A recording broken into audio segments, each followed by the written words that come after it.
In this video, I'm going to show some Jacko corner pressure. The first one I'm going to show is called the chip setup, and it looks like this.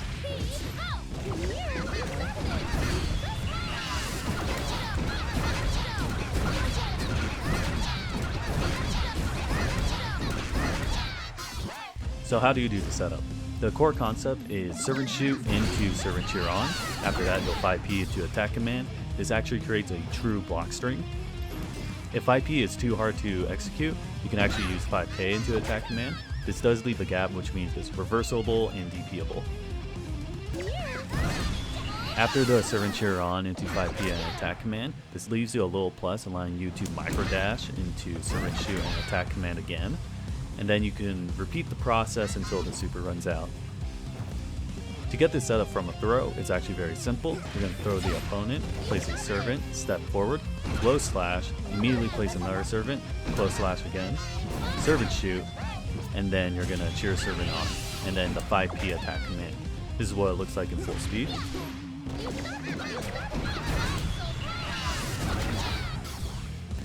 So how do you defend yourself against this setup? So the first thing is that if Jacko tries to go for a second minion play, she's going to get counter hit. The problem with that is Jacko can actually make herself safe by immediately blocking into a counter hit. So the second time you can challenge is during the super flash. So if Jacko is too slow or uses a slow move, you're going to get punished. But if she uses 5P, it creates a true block string. Another way to defend yourself is with yellow RC.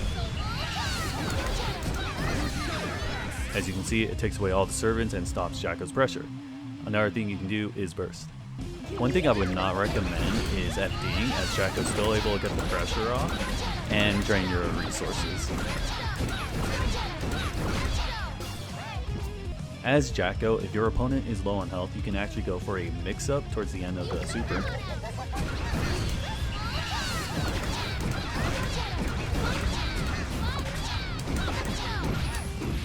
As you can see, that is a double overhead. Another thing you can do is do a high-low. Another thing you can do is just go for a grab. Now that's all I know on the chip setup. Now I'm going to show a second pressure that is actually meterless. The problem is that there are some gaps, which means it's reversible or even mashable. And this is what it looks like.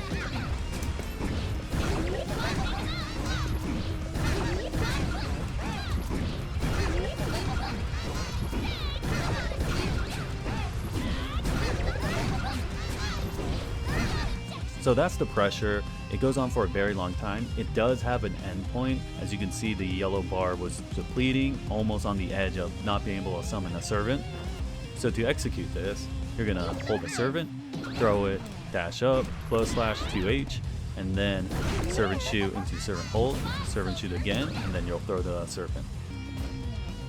If you're unable to do the servant shoot, servant hold, servant shoot string, what you can do to practice is actually just do it a lot slower. This will just allow you to get the motion, and then you can start increasing the speed as you get more comfortable.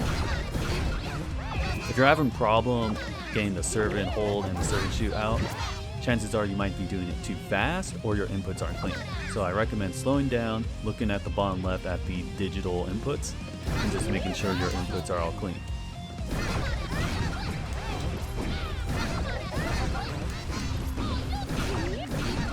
And even my inputs aren't perfect, I'm still able to get it off.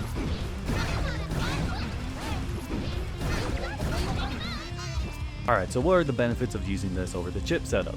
The first one is obvious, it's meterless. You don't need 50 meter to initiate this. The second one is that it generates a ton of meter for Jacko. Let me just show you.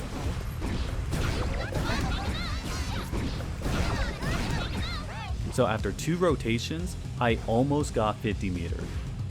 And if I complete the rotation, I will have 50 meter to be able to go into the chip setup just by doing this. The third reason is that it builds a ton of risk for the opponent. As you can see, after the 2 rotations, the risk bar is more than half full. So one of the biggest downsides is that it is mashable, most notably on the second servant shoot. As you can see, it traded. Now this seems to be varied on timing, on Jacko's execution ability, and also distance. If you are very close to your opponent, you will get a counter hit, while if you are farther, he'll still trade. Versus if you are farther away, you will get counter hit. An easy way to defend yourself against this as Jacko is to simply run away. As you can see, I am not getting hit. After this, you can actually attack command to punish. This is because the servant actually floats down after servant shoot, which causes it to dodge the attack and be able to perform an attack. Now a way the defender can counter this is actually by 2Sing. But this is kind of a bad scenario because 2S uses 2 servant shoot. But as Jacko, there are multiple ways to make yourself safe on this pressure. As you can see, you can run away attack command, even run away servant throw into attack command. You can even jump and throw a servant to cover a jump out and a mash. So the third pressure string is actually not something I do by itself. It's more of a modifier that I add into other pressure strings. And it is a servant pickup cancel, or just pickup cancel. Essentially, if you use servant shoot and pick up a minion, you'll immediately cancel the move. Do this at the right time, and Jacko will miss time the pickup and not pick up anything. This allows you to immediately cancel into, well, another servant shoot, or even another normal. This allows you to do pressure strings like this. So as you can see, this is essentially an infinite. So why wouldn't I do that over the other pressure strings?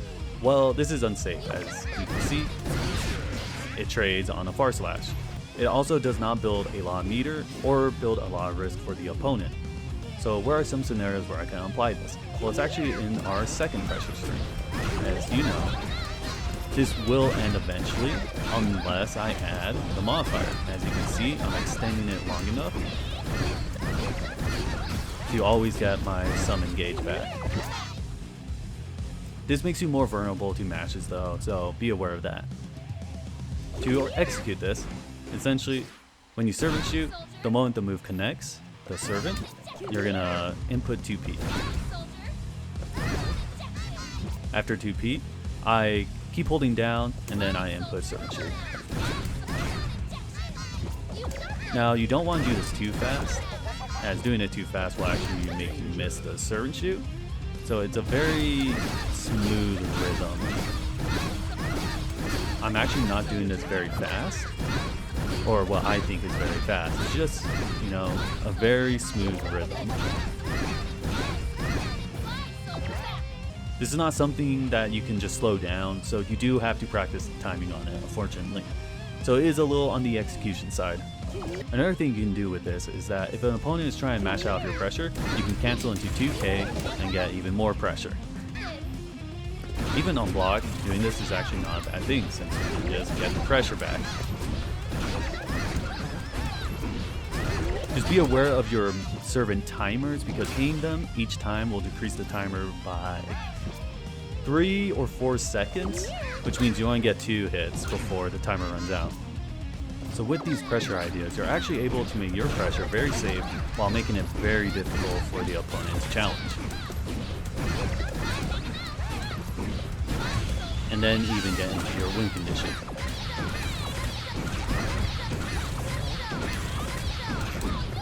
And even continue the pressure after the win condition is over. So that's all the corner pressure I really use. It's very versatile, it's very easy to just modify for different situations. There's probably more things that we'll discover later down the road, but this is just some stuff that I apply and I find that it's very strong. Obviously, don't take these ideas as gospel. There are going to be better ideas discovered later down the road. Just use these as a foundation to really build upon your own game plan. You're also able to force RPS situations that make it so the opponent has to very heavily gamble while you are mainly safe. And if they guess right, it's not like a big reward, while if they are wrong, they are in big trouble. So that is everything I got to show. Thank you for watching, and I'll see you guys next time.